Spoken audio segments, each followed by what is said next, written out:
Hi, folks. Welcome to Kevin and Casey's sort of modern missionary podcast. It's called Let's Just Go, where we discuss crazy stories in real life that we ran into by living together, raising 9, doing community building mission work for decades. Today, we're talking about our first year in Hawaii. Last episode, we talked about the launch, all the things leading up to it. And one of the things was, at some point, the general came back after having been gone for a number of months, and he was like, "This is exactly the way that the brochure, the 3-year predictive brochure said it was going to be." And he was just kind of blown away by that. That was kind of fun. Yeah. But some of the things we'll talk about today are about that first year in our arrival. Yeah. Whew. That was a doozy. But I think first, before we go into that, we need to do an update on the improvements for the podcast itself. Since We'll see. We'll see? Well, I mean, we haven't heard it yet. That's true. We've got bars on the garage band going up and down because we're wearing these earphones, and we got mics in front of us, and hopefully this is all actually being recorded. Yes, and in a way that sounds good. But we did get microphones. I think that's one of the new things we got. We got a what is this thing called? Interface? An interface. We have headphones on so we can hear ourselves really well. So hopefully you guys can hear us. We got advice from friends about needing an introduction and theme music. Which we still got to do. Yep, we still have to do. We're also videoing right now. We set up an area in our basement, and there's a desk and a rug and some stuff behind us, or to put some prop up. And so this is actually being videoed. We're not going to make that available, but it's us testing it out and the lighting and seeing if we want to go with that, take another step. We're trying to get the right aesthetic. I agree. So people give some feedback. They're like, a good start. Looks like you're trying to be honest. You're really just talking to each other. Keep that up. Yeah. So it was a good point on podcasting. Anything else on podcast stuff? I don't think so. Oh, we have like 67 listens. Ooh. That's exciting. That sounds good. Yeah. We're on Spotify and on Apple Podcasts, so. That's more than the number of friends we have. Maybe. Yeah. No. Jinx. Sorry. So we're also on, you put us on Spotify. Yeah. Spotify and Apple Podcasts. You can find this on both of those. And you made a logo. Made a logo. I know that we were going to try to do an artist rendering of the logo and put it as part of the aesthetic. So I guess we got to do that still. But yeah. Arriving, first year in Hawaii. I wrote down in my notes. So I think one of our processes was, here's our topic. You write down 5 kind of subpoints. I write down 5 kind of subpoints. And then we just kind of negotiate through them together. Yeah. And maybe we need to tighten up the structure more in the future, but that's kind of how we're starting off. Yeah. But I like the 5-point thing. I feel like 5 is not too many. And it gives us a good pool to talk about. First thing I wrote down was June 2nd, 2009. Because that was our actual arrival date on the island. Yeah. But leading up before that, we had to get there. And it was a cross-country trip. Yes. And by the way, my number 1 is the airport reception. So it's kind of ties in with that. But yeah, the trek, that was quite a drive that we did. Big white Dodge Ram van. Yeah, extended. It was a very big van. 7 kids. 7 kids, all loaded in with suitcases that we were gonna, fly over the ocean. We were headed to LA, but we wanted to do a couple fun stops along the way. And so we stopped at Hoover Dam for just a little bit. The kids thought that was amazing. Awesome. It was amazing. That was crazy.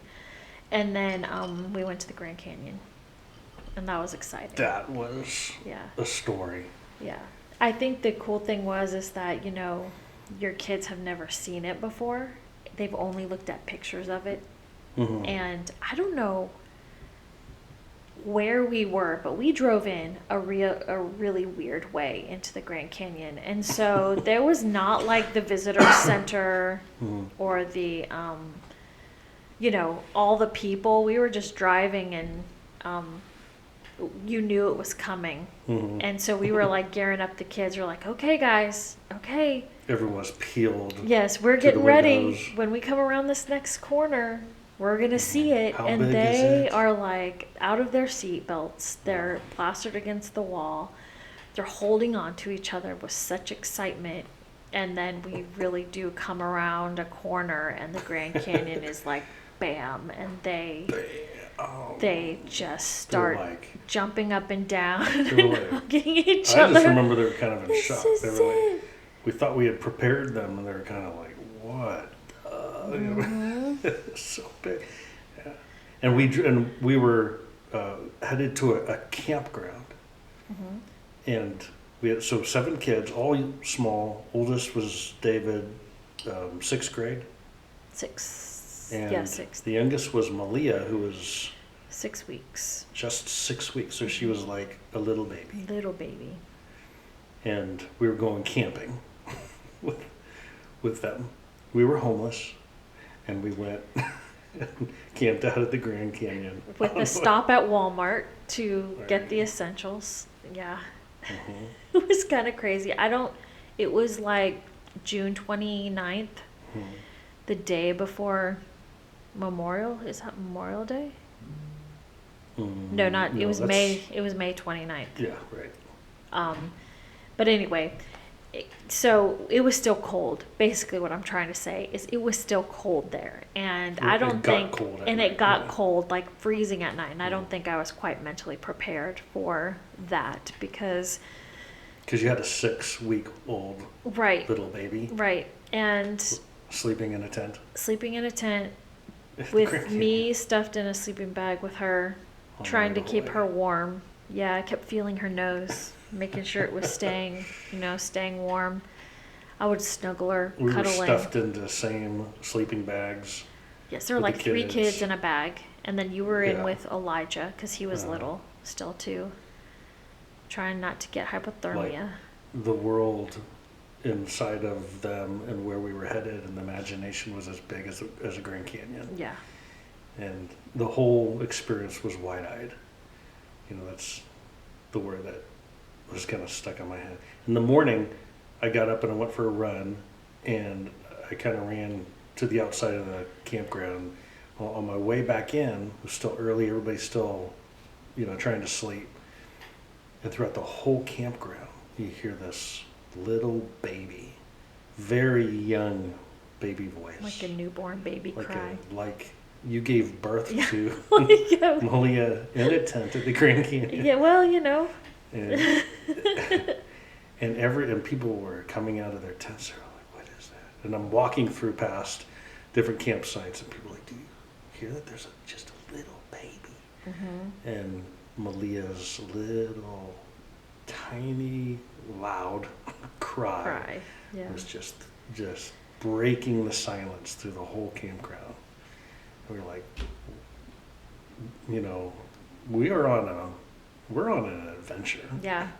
In a way, it almost felt wrong to have such a tiny baby camping, but I mean, she did great, except for, the having to really snuggle her at night, but she stayed warm and cozy. I was the one who froze, so.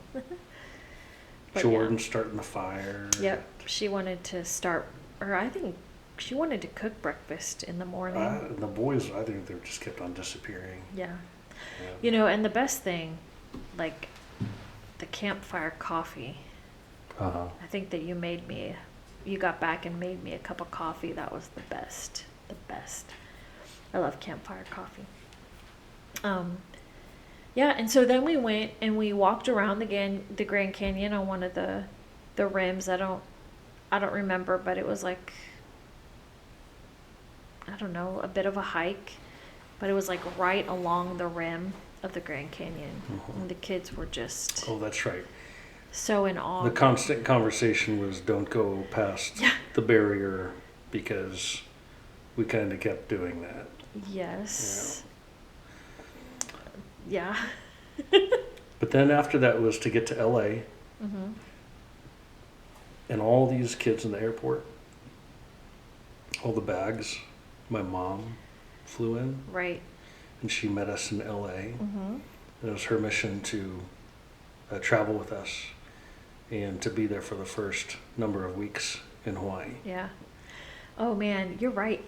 I just remembered we went to the LA airport and we had all of our bags and we stopped, and whenever we would stop, There's a a line. line would form behind us, and I thought, oh, that's just because, with all these bags it looks like there are a lot of us. So we went through security. There were 10 of us, each with at least 2 bags, Yeah. maybe 2 bags. Yeah. Yeah, so you stopped a line. Right, but it still happened. We went through security, and there was one time where we all kind of stopped to talk, Mm-hmm. and a line started to form Yeah. behind us. I'm like, we're not in line. We're not in line, but it was really funny. Mm-hmm. So many of us. Yeah. Then we got on planes and landed in Honolulu. Yeah. And there was an arrival party there. There was an arrival party. That was very touching and super surprising. A lot of different people. We didn't know who they were. Some of them, Nope. they were from different communities even, although Mhm. most of them knew each other, but a lot didn't. Mm-hmm. Yeah. There were some chaplains there. There were some adult ministry leaders, parents, Mhm. youths. Yeah, there's a whole bunch of different people that we met that first Mm-hmm. day. That was pretty exciting because I remember when the plane pulled in and, you can see the lights from the island as you land because it was nighttime. So everything else was dark. Just this sea of black with this island of lights. And we pulled in and the plane stopped, and I remember looking at your mom and I was like, oh my gosh, What have we we're done? here. What did we do? We came all the way here. She kind of laughed It at was me. all, yeah, Yeah. Yeah. And I was, Mhm. trying to think of all the logistics and how tired we were and trying to figure out. but all of the leis that they brought. Right. We walked off and there was all the Kukui people. nuts They and the had flowers and the smell. the beautiful, Oh. all the flowers. Yeah. It was really very touching. And I kept those for a really long time actually after that. But I think that it also set a really good precedent of how you properly greet someone when they Mhm. come to the island. I think we kind of carried on that tradition when Mhm. people would come visit. Always had Big to aloha. have lots of lays, yeah. Mhm. Lots of aloha. Yeah. They ran across a picture of that the other day. Is all of us at the airport with some leis around our necks. My mom was there. I was like, oh, yep, that was the arrival. Mm-hmm. June 2nd. Yeah. I actually think I posted that picture not too long ago on Facebook. Just remembering.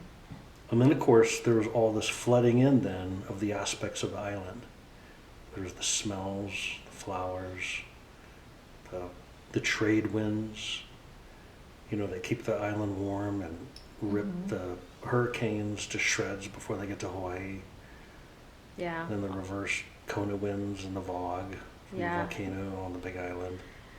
Like, you never seen the color or all the variations of the color green Mhm. and the blue of the ocean. Just Rainbows. I'd never experienced beaches like that. And you first drive in and it's interesting because it's dark, and so all you see are lights. You can see them all the way up Mhm. into what you think are mountains, because they go all up into the crevices. Mhm. And where the crevices are dark is where the cliffs are, and you don't really realize that different mountains. until you see it in the daylight. They're lava rock mountains, Yeah. and they're like straight up and down and razor sharp. There's paths and trails, you know, in certain places, but mostly there's not driving in the mountains. Mm-mm. You go around the mountains. So there's a lot of the parts of the island you can't actually, you're not really going to. Right. And it takes a long time to go around a mountain. Mm-hmm. Yeah. Yeah, but there was just a lot of beauty.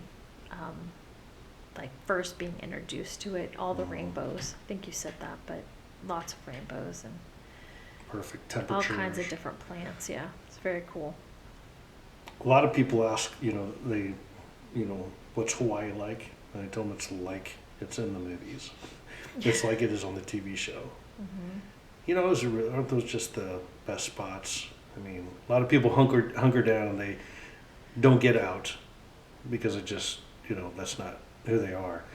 But if you engage the island, yeah, it's amazing. It's beautiful. It's paradise. Mm-hmm. There's so many parts to it. And the beaches are unlike any other place. I mean, they are beautiful All different. beaches. The waves are surfable and explorable. Incredible. Mm-hmm. So we're thrust into that, but then we get taken home from the airport by several vehicles. Yeah. And we go and we stay with the Smiths, Right. Nick and Lori Smith and their family, Mm-hmm. and they On had Schofield Barracks. at Schofield Barracks, which is in the middle of the main island, which we lived on, which is Oahu. Mm-hmm. So Schofield Barracks is in the middle. And that's where we really lived for most of our 12 years in Yeah. Hawaii. And but we stayed with Nick and Lori Smith for pretty much the summer. Yeah. Quite a Mhm. long time. Yeah, Maybe a little bit too long, but they were so gracious They were very to us. patient. With they're really us. patient with us. They gave us a lot of time to, get acclimated, Yeah. to the island, to Hawaii life, to your work, what you were doing, to, lots of little loud children always Mhm.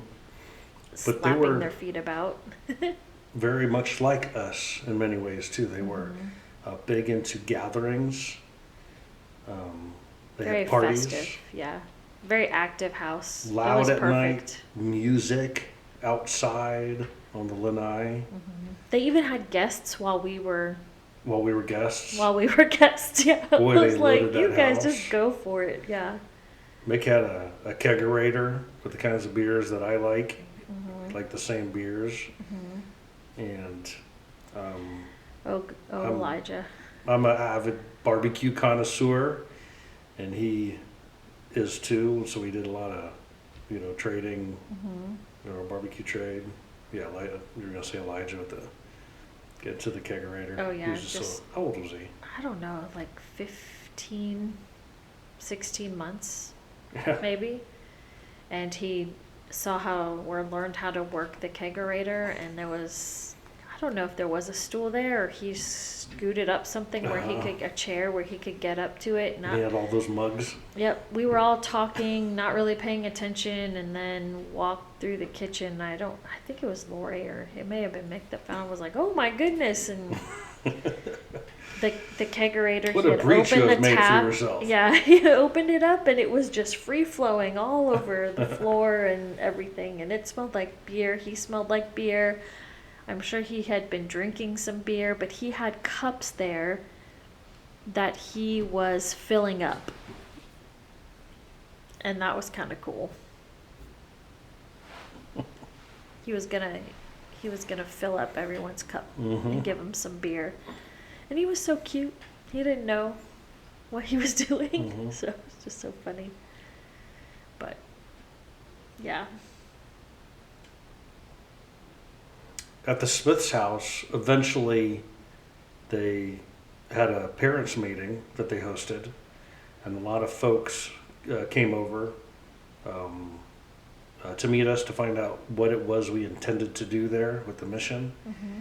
And so that was also, it was kind of a home base to launch the idea of what we were there for. Yeah.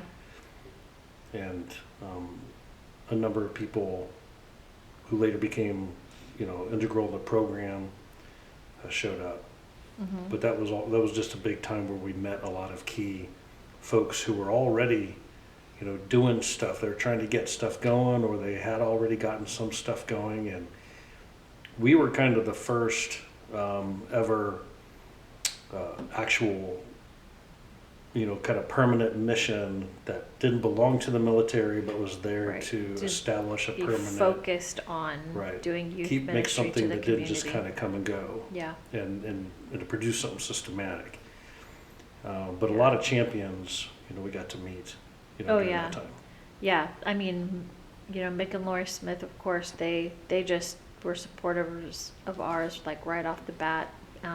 But then, like, meeting the other families, especially Mhm. getting to know the people that met us at the airport, and then meeting them in the communities where they were, because there were different communities that we ended up serving, the whole Army garrison. So it was more than just one post. It had several different Yeah. components to it. So our first year, our real focus, and our second year, was the Army installation. And I guess just to simplify it, we would call it, it's two pieces, Army North and Army South. Yeah. But each one of those had other mini installations that were kind of connected to it. So Army North was really Schofield Barracks, but it was also Army Wheeler Airfield and Right. Halamano Military Reservation. And Army South was Alamano Military Reservation, Fort Shafter, Tripler even. Tripler, Yeah, there's a hospital. Tripler Hospital. But Army North and Army South. And at Army South, there was this whole community that wanted, systematic long-term ministry. And I think they were especially kind of led, the types of things that, we were going to do. But they were, in some capacity there first, Phil and Kim Benefield. Yeah. And then a slew of others. Yeah. And then up north, there was Laura Wise, who was an avid Catholic, laity leader. And there was Ted and Candy. At both those sites, Army North and Army South, there was directors of religious education that were involved. And they were Kathy Whalen and Debbie Greger. But we met all those people, and I think one of the big realizations was there's not just an Army spot. Right. It's all over the place. And they look like they want to work together, and maybe have at times worked together. There definitely was an anticipation that we were there for them. For them there, and for them there, and for them there, and there, and there. And we had, one of our preparations, was kind of nurturing some Army favor, base access, and even funding. And everybody knew that funding was kicking in, and that there was monies available for us to lead programs and tap into that. And we were the deciders. We were the deciders of where that was going to, what monies were going to be used for what. Right. And so one of the things that dawned on us is that with all the military bases here on the islands, there's something starting now. It's teed up right now for us to, go all in. And we're constrained, especially to the Army installations. So this is where we're going to start. And that we're divided. We've got to especially say that there is an Army North and there's an Army South. Otherwise, there's going to be a problem. with Right. everybody's expectations. Yeah, I mean, we were doing all Army, but they were definitely two distinct programs, even though they were part of, like, under the same umbrella. But Right. even the installations themselves were so different. I feel like they had a different feel, to them, even in doing ministry. Mm-hmm. It just they were different. Yeah. Yeah. But I think that really highlights the intensity of the work that started right off the bat. Yeah. There was no transition. It was No. straight into the work. I mean, we had spent the previous couple years Getting ready. trying, hoping that there'd be something teed up. Mhm. And it was just, I mean, technically, some of the service items that we were supposed to fulfill for that grant that came from the chief of chaplain's office in DC started June 1st, the day before we got there. Mhm. you Yeah. know? Oh, So yeah. it was like arrive and start managing the thing that you were supposed to have managed yesterday. Yeah. You definitely hit the ground running. Like, Yeah. we got there, got settled for like a day, and then I think that you were off doing the connecting and the, Hmm. figuring out, What are we gonna do? meeting people. Yeah, where How do we s- use the yeah. already and not just start? We're not starting from scratch. There's so many champions already, Mhm. just waiting to be systematized, I think.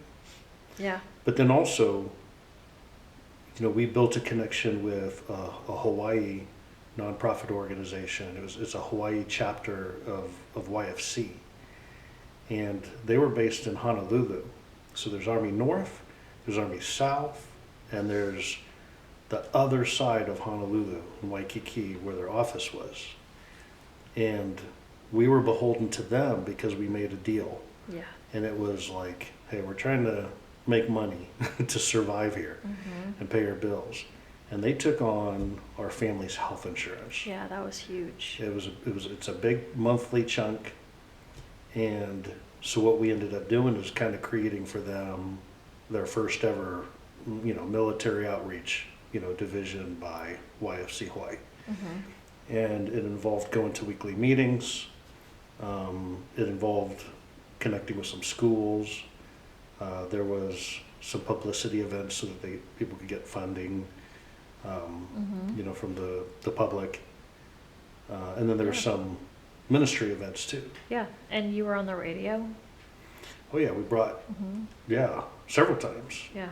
a number of times. We brought several kids from military communities to come speak on the radio, be interviewed. That was kind of neat. Yeah, that's fun. And then just me and remember the Don O'Brien show. Mhm.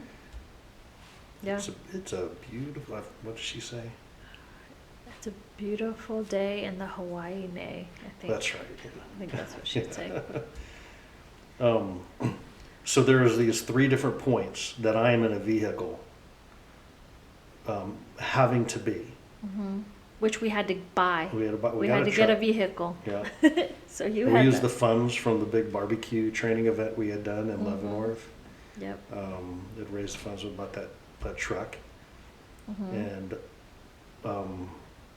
I would be up at 4:30, at the latest in the morning, Mhm. and then out the door by 5 to beat the traffic. We'll get to it in a little bit because eventually we're living in Makakilo, Right. and I would have to go past all these townships, go to the other side of Honolulu, and I needed to be there before the rush hour started. Mhm. So I Yeah. would get up super early, and since I was there, I'd go swim in the Hanauma Bay, or grill a steak in the morning, or do devos sitting on I a cliff remember watching the your ocean. little Smoky Joe. I think in Hawaii you always had a Smoky Little Joe Smoky Joe on that my you truck. would carry around with you when Yeah. you would grill something. I'd have cigars, Mhm. in the afternoon and the evening, long drives here and there. Yeah. But I was busy. You I were was- very busy. I was very busy. And I'm just saying that again because we had two things we were busy on. Yeah. That was my focus. We had two different focuses that really kind of developed. We both got a fire hose of both work and family life right off the bat. Right off the bat, No transition, no way. Yeah. And Yeah. I feel like for me it was just making sure that everybody was settling in, adjusting well. You know, we had come to this new place and the kids really wanted to go for walks and explore, and with your mom there we were able to go, you know, do a couple fun things, but mostly I was just really concerned about well, the thing is that I am a person, I like routine. I like well, I can adapt really easily, but there are certain things that you want as a routine, especially with kids. You know, you want them to have a bedtime, you want them to have a nap time, you want them to have all those kinds of things. And I felt like it was important to get our schedule going, get everybody kind of in the regular routine of while things. not having our own house right. and someone else being mixed in with Right. someone else's routine. Yeah, but we would have lunch at the same time every day. We'd go for walks. We would play, you know, color for a little, you know, just activities and things. But, you know, just trying to keep, especially, you know, being in the Smith's house, you know, trying to keep order, you know, with ourselves and so that was kind of a challenge, just because, you know, you're not in your own space yet. But you were driven by a timeline. Right. Is that it was summertime, we had to get out of our house, or their house, into a house, and you had to register kids for school. You couldn't register, you know, where we're going to live. Yeah, You had to solve that first. Right. And it's not like housing is an easy topic in Hawaii. Right, it is not an easy topic. And we, you know, we were actively looking for a house as well. You know, we thought we were going to possibly buy something. And so, you know, we were going, and when you had a little bit of time, we would go, you know, through homes, and that was like a shock because number one, the expense, they're just crazy expensive for 3 times what the cost. you get. I always tell people 3 times the cost for 1/3 of the square footage. Right. And you were And lucky because it could be termite infested. Which is normal. But I know that was a couple of houses we put bids in. The thing that stopped us was was the home inspection. This one's too far gone. Yeah. And you have to realize, oh wait, I'm looking at this. I quickly realized, oh, I am looking at this from a mainland point of view. I have got to look at this from a different point of view. And so, but the one thing is that what I loved, like where we were looking mostly in Wahiawa, they did have like more of the old style homes, and that I just fell in love with those. So mid-century, kind of the plantation style, tin roofs. Tin roofs with all that rain. Yeah. It would just, crash at night. Boy, you could sleep through that. Yeah. That was so nice. Yeah. But the search became distressful. I think the view that you had going into it, you realized, at least, you know, for me, what I thought a house in Hawaii was going to look like, I think those dreams were like dashed. I think that realizing that school was going to start and we needed to have a place to live. But I think then I just, you know, deciding to homeschool instead of the kids go to school, you know, getting doctors established and all that kind of stuff. That's just the, you know, the everyday. But we were not finding a house. No, we weren't finding a house at all. And we were searching hard. Yeah. And the Smiths really were incredible advocates, the best advocates, you know, that we had. But, you know, You could tell we needed to. Right. We need to find our answer. It was answer. time to leave. Right? Time to get out of there, out of their hair, and not have them, overextend.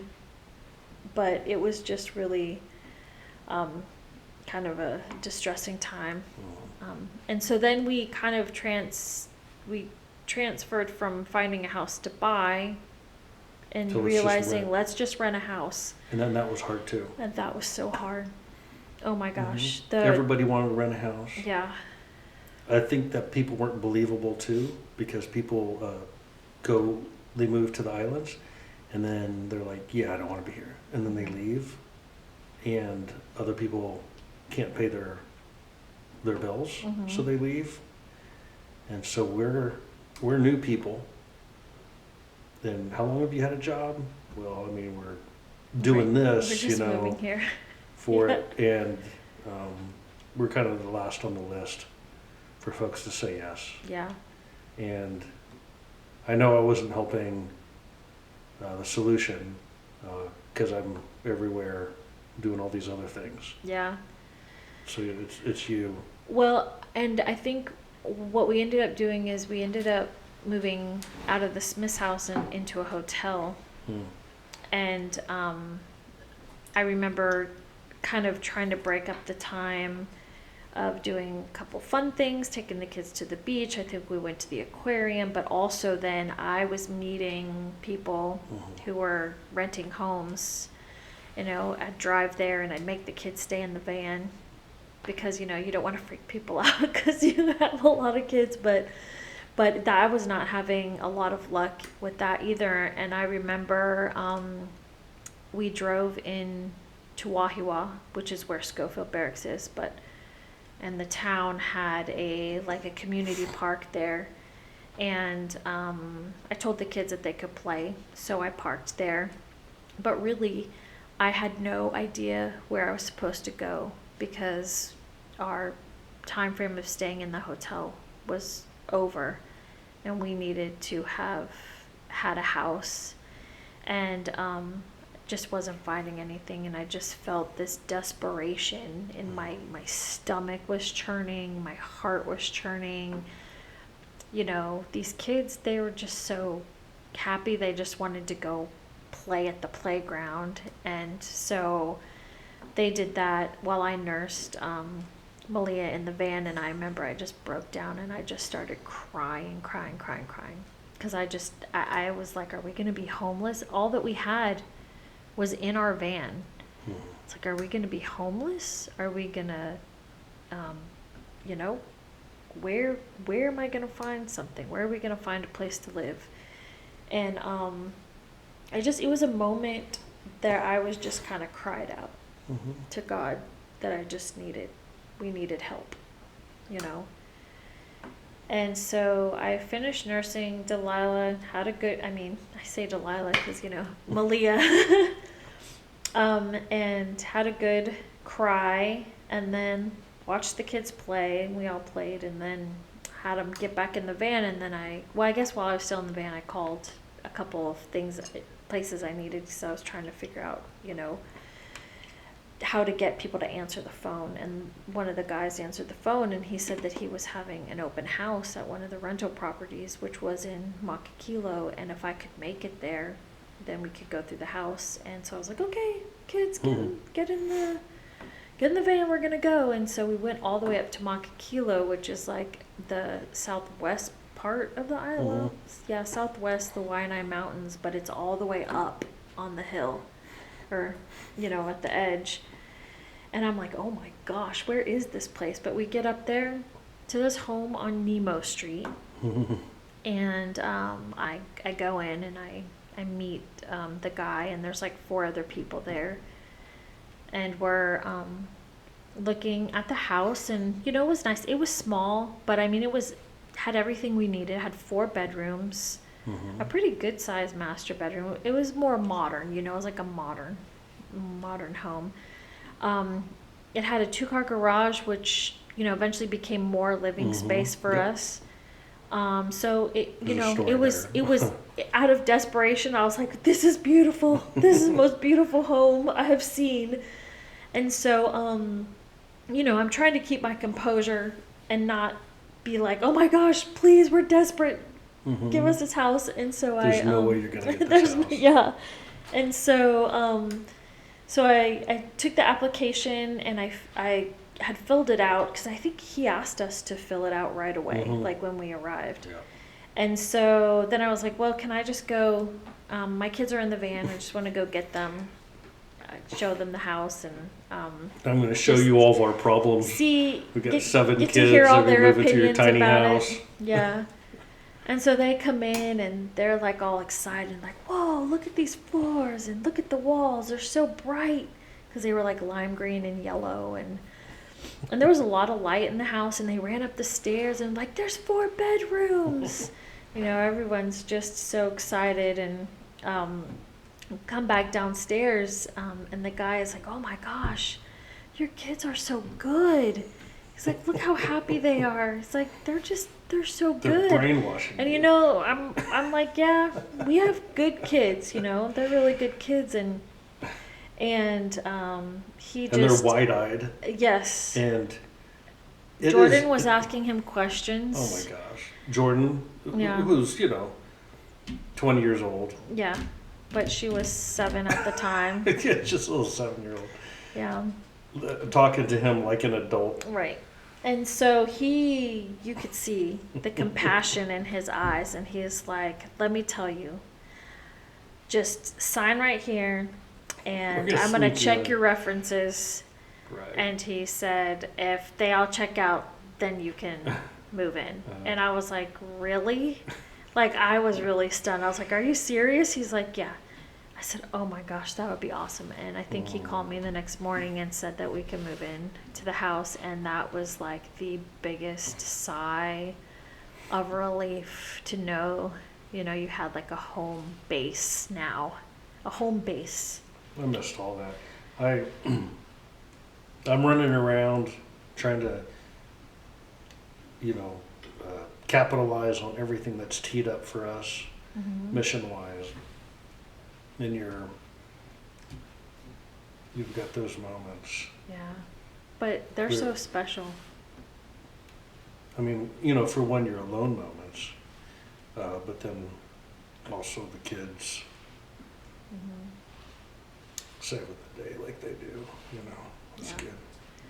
Well, I think I've always felt like that's my job, is to,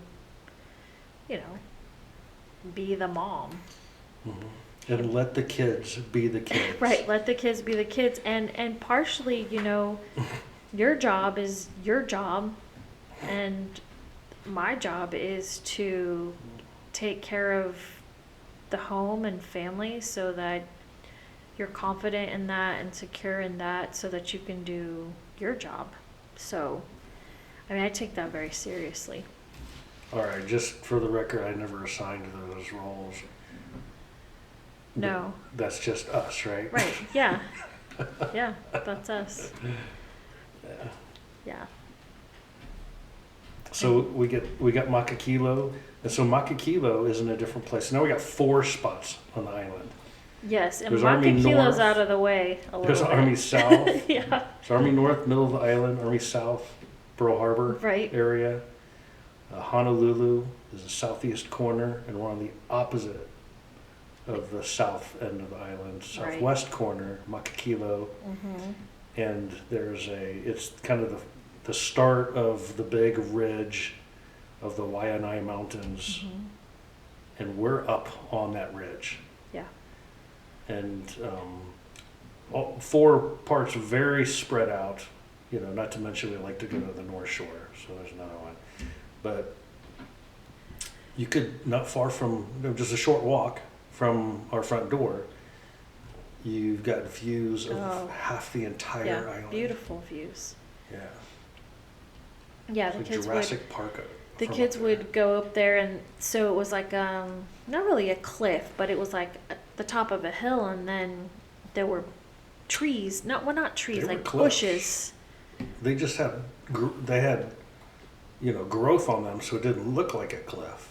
But it was Well, straight. but there were trails all down in there, and the kids would Yeah, tell there me were how they would spots, go true. run around and go around that big hill that was next to us. Oh yeah, yeah. And, but yeah, they Yeah, found. right outside our house was the hill to a higher spot, Mm-hmm. Yeah. and it had old World War II bunkers. Right, and they would The go up pillboxes, there. and you can get into the pillboxes where they, defend the island. Yeah. Yeah, the boys thought that was awesome. It was, yeah. Yeah. But, yeah, so we lived up in Makakilo. We lived in a very, a tidy neighborhood, and Ahoa. had a HOA, and I always knew that we weren't HOA people, but if I ever doubted We found living out. there, made me realize And it's true. They found out They us found too. out us too, so we had kind of Couple- strict rules. Couple doors down was the HOA president. Yeah. Yep, and she would, I swear, I think her morning and afternoon walks were spent with a pen and a paper in Mhm. hand, making notes of the violations. Well, us especially, but the violations. And plus, we were right on the corner. So Oh yeah, we were kind and of, she was right there. yeah, we were kind of Our house was aimed falling at her. out of the seams, yeah. It was literally aimed Right. at her house. Yeah, and she her could pristine wake yard. up and look at our, And it had a our fence. Remember how I had that smoker that we loaded yes. from the mainland? Mm-hmm. It was was it 5.5 feet tall? I don't know. It was was tall, though. massive. It was heavier than the piano Mm-hmm. we brought. Yeah. But you could see, it had to be in a certain place because you couldn't see. You weren't supposed to see it Right. Can from over the fence. see things over the fence. Billow, smoke, Yeah. no smoking meat. Right. We got written up because we had a canopy up for too long because we had Can't a have back canopies patio up. area, but it had no shade, Yeah. so we'd fry out there. Also, just bikes and rollerblades and all that kind Can't of leave your stuff. bike outside. Right. Oh, there was one patch. There was our yard and then the sidewalk and then that little grassy patch that Mhm. was always dead. Oh yeah, we got in trouble for We got in having trouble for having that dead a patch dead of spot. grass right there. No matter if we watered it or not, I'm like, is somebody's animal peeing here all the time, or the kids, or what's going on? Because that patch would not ever come back to life. When- But one day, actually, the property person, the guy who I rented Or the lesser. apartment from, yeah, he showed up at the door, and he was actually really nice. But he's Yeah. like, "Listen, we haven't been telling you this, but you've been getting written up, and the next time you do, we're gonna charge you. You're gonna have to pay the penalty or the Yeah. fee." And so I guess they had been diverting, they had been sending our write-ups to the actual rental Yeah, it was theirs. office, yeah. Mhm.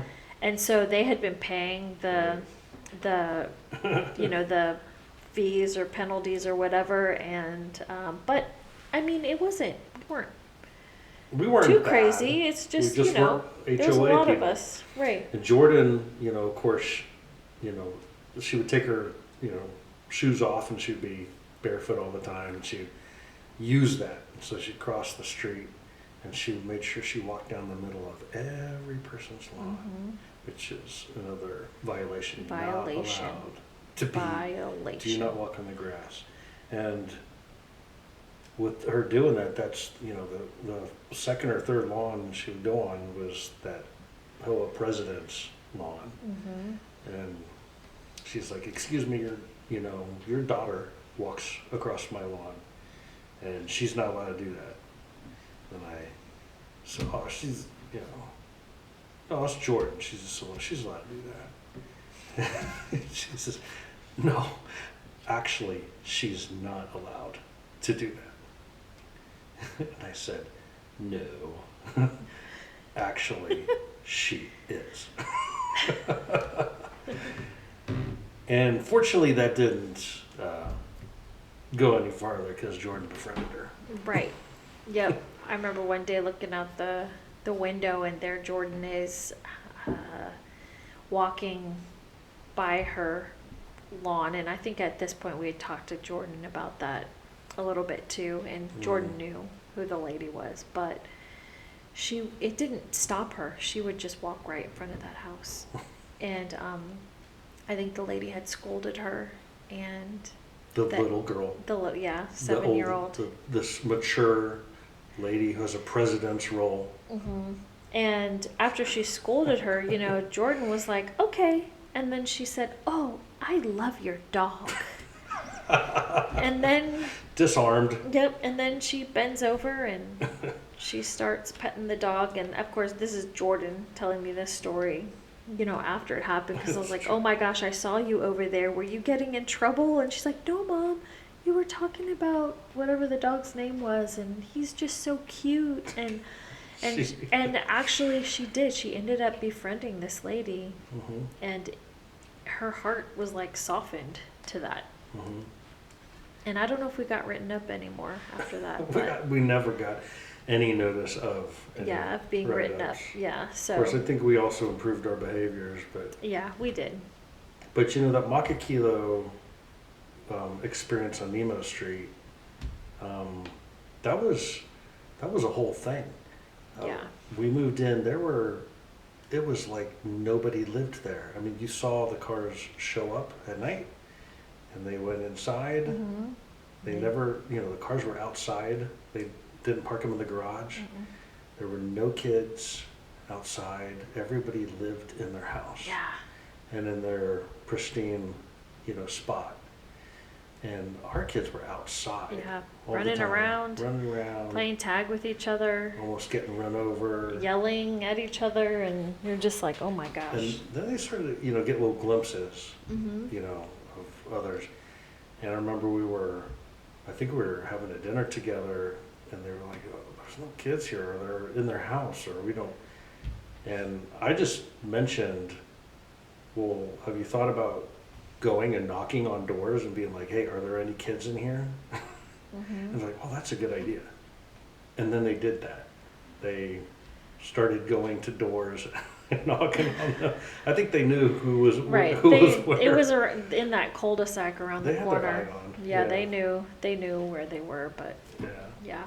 And they were like, oh yeah, there are kids in. And then we discovered that a lot of them were in the garage. But then they brought the kids out.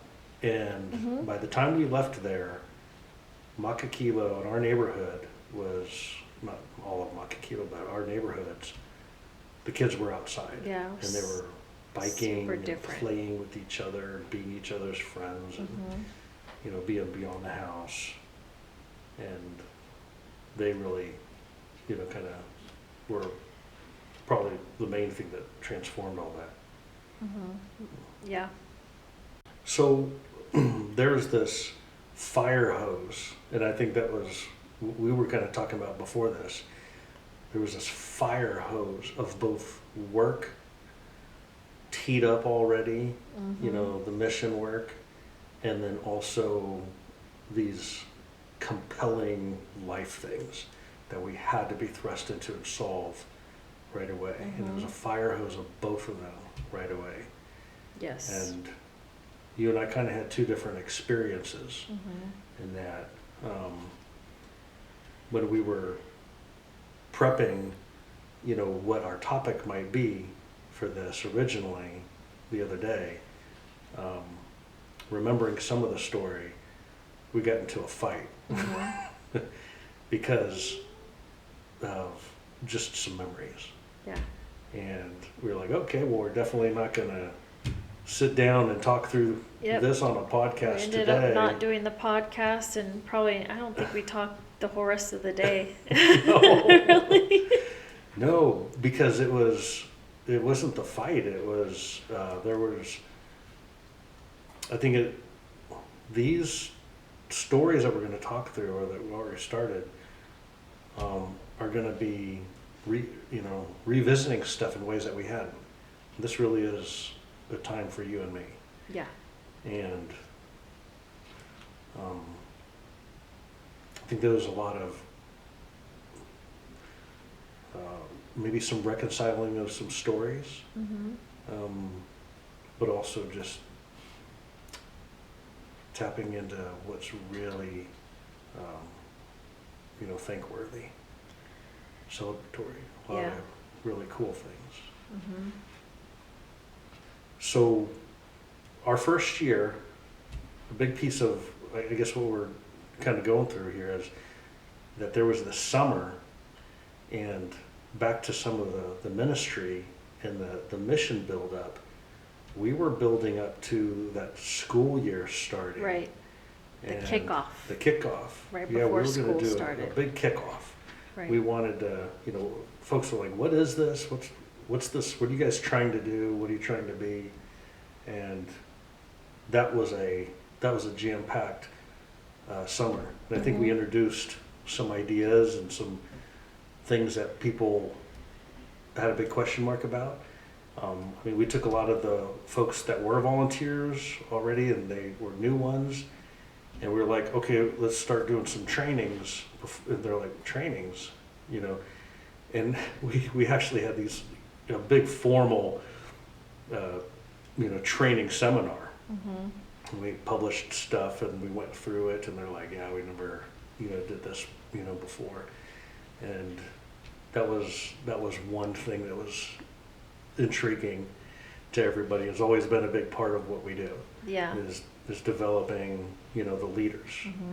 because we knew that what we had to pull off we couldn't do. Oh yeah, not on our own. Yeah, this was Yeah. about equipping other people. Yeah. Well, it also, I'm thinking about a story.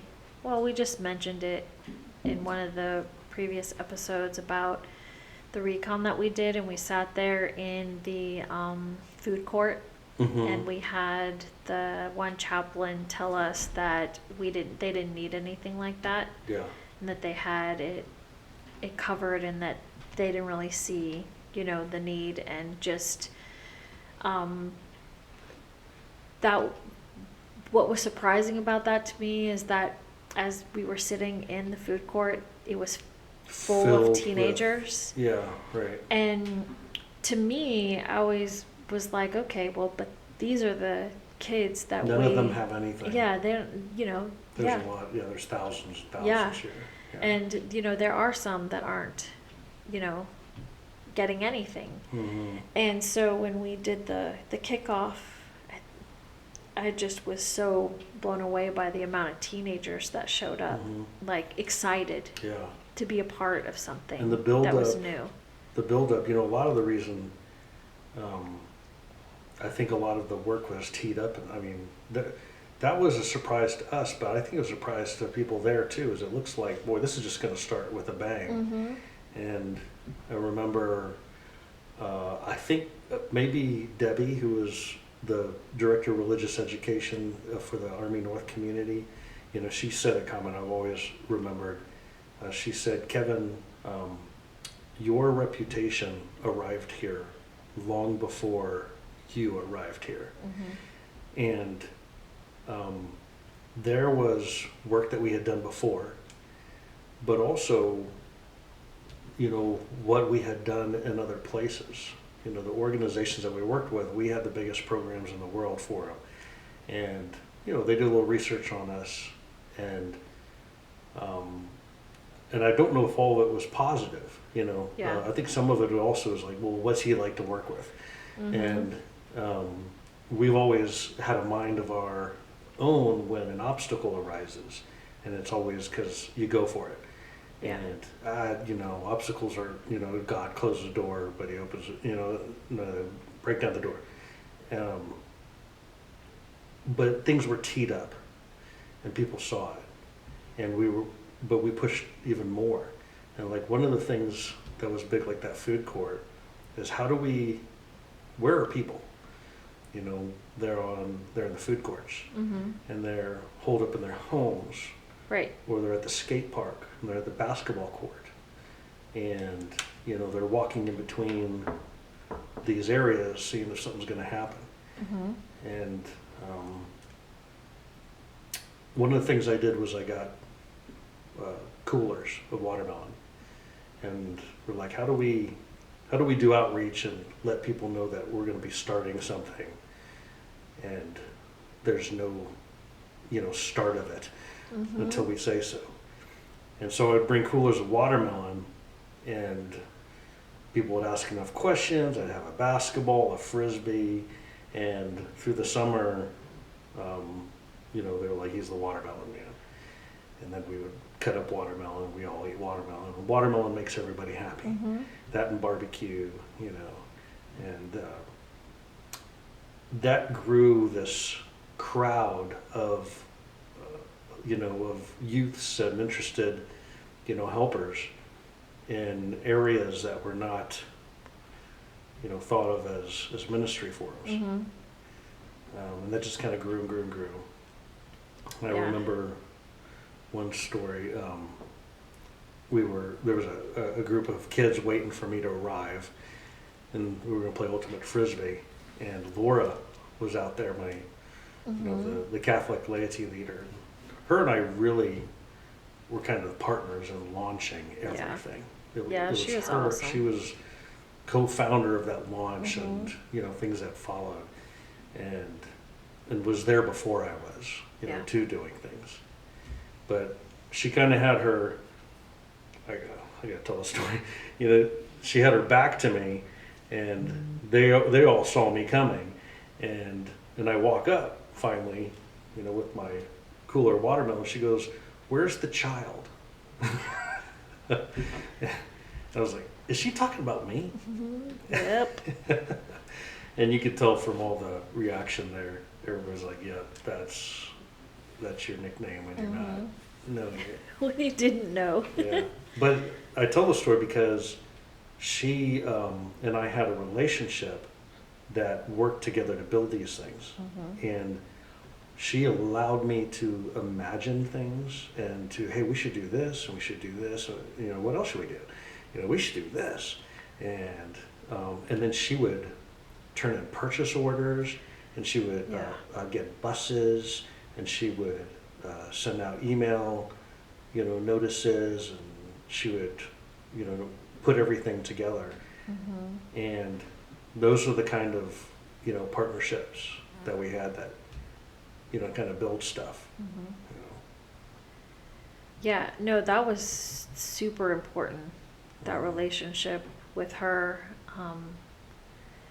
I feel like there was just a lot of things like that were kind of in place in relationships that, when you have a mind and a vision and thoughts about something, one of the things we really wanted to do especially was just have, a ministry that was ecumenical in nature, especially the way that, military chapels are. But to be able to work together like that. And I just feel like it was really special. Like, you don't always find that, in military chapel communities, because they share the same space, but you don't always find like openness and people willing to work together. And I feel like that was just a God ordained, like it was very special. Just a very cool thing. And it's what people are looking for. It is. They, the places that we maybe traditionally say this is where, program ought to be. I don't think people are as interested in that as much as they are interested in things being where people are, where people really are. Yeah. And that was a motto we started using. It's even on one of our shirts. Yeah, go to where people are. Yeah. Yeah. Yeah, but you should talk about where that came from, because I actually Go to where people are? Yeah.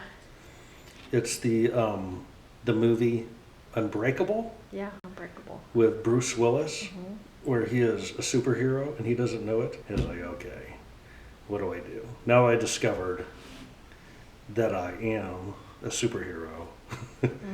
I don't know how to use. Yeah, what do I do I with don't it? know what to do.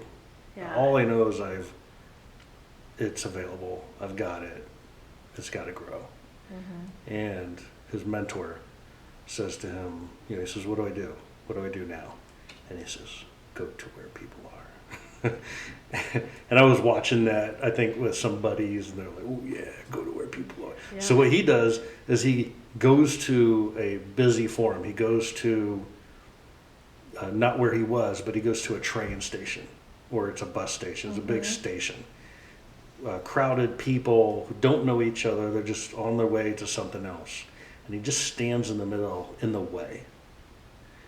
And people are passing by, and every once in a while, because it's crowded, they just kind of brush him. And when they brush him, then he gets a picture in his head, some glimpse of their life. I guess that was part of his superpower too. But metaphorically, that's kind of what happens when you go to where people are. Right. And you let people brush up against you enough, or you brush up against them, seemingly You get without glimpses. knowing what to do. You get glimpses. You get a picture of this and this, and you're like, oh, that's something I could be helpful on. That's something I could be helpful on. But then someone brushes against him and goes, now that's something I gotta go be helpful on. Yeah. And so one is he's learning, just by going to where people are, about other people, about himself. He's starting to pick up a vision, starting to pick up a mission. And I don't know why, but I have not told that whole here's the reason for it. Yeah. But we've used them on to go to where people are, and immediately they latch onto it. Yeah. Or they see the t-shirt, so like, where do you get that t-shirt? Yeah. Go to where people are. And there's something about the going to where people are. Right. Or to where people are. Yeah, I've seen people though read it before me be like, go to where people are. Yeah. Go to where go to where, and then they'll ask like, what does your shirt mean? And you'll talk about, PHM or whatever it is that we're doing. Right. And it kind of like dawns on them like, oh, that's what that means. But Mm-hmm. the reason I had you share that is because, I had forgotten where that saying even came from. And it wasn't until you were telling the story that I was like, oh my gosh, that's right. Because I've not seen that movie in so long. But it's like And one of that's your favorite t-shirts. so powerful. Yeah, but that's a powerful, the movie is powerful in and of itself too. Yeah. I love it. But that became a mantra of how we Yeah. did things. I think on a following podcast, we ought to talk about the particularities of the way we actually strategized our ministry styles and things based off of what was needed and the impact we wanted to. Not just doing things. Right. Oh, yeah. Like everyone does things, the things. No, but molding, shaping, designing for particular outcomes. And I think that's it's a piece of it. Yeah. That's super important. Mhm. That's how, even though it developed as we did ministry, there was still some vision and goals and things that were important to us that we wanted to impart in the ministry that we did. Yeah. So, yeah. We didn't even say what the kickoff was. Yeah. We're building up through the summer, and we're like, you're going to do what? Well, we're going to get fire trucks. Speaking about, a fire hose of work and life. So we set it up with the fire station, and we reserved a giant field, and we brought fire trucks out, fully loaded with water right next to a water resupply spot, so it could just go all day long. We got big heavy mill plastic to do giant slip and slide, those suds. Yeah. And then we went to where people were all summer saying, we're going to do this. Yeah. And if that's not good enough, maybe you're interested in the barbecue training event that we're going to do the night before, where we're going to get a whole hog and smoke a whole hog and show you how to do it. And then we're going to stay up all night and take photos of us around the smoking hog. And then we're going to serve that, for the thing. and Mick Smith was the leader. We were staying with the Smiths. I think were we still in the house, their house, when we did the kickoff at that time? I think we might have been. Maybe not. Might have been close to transition, but I think we were.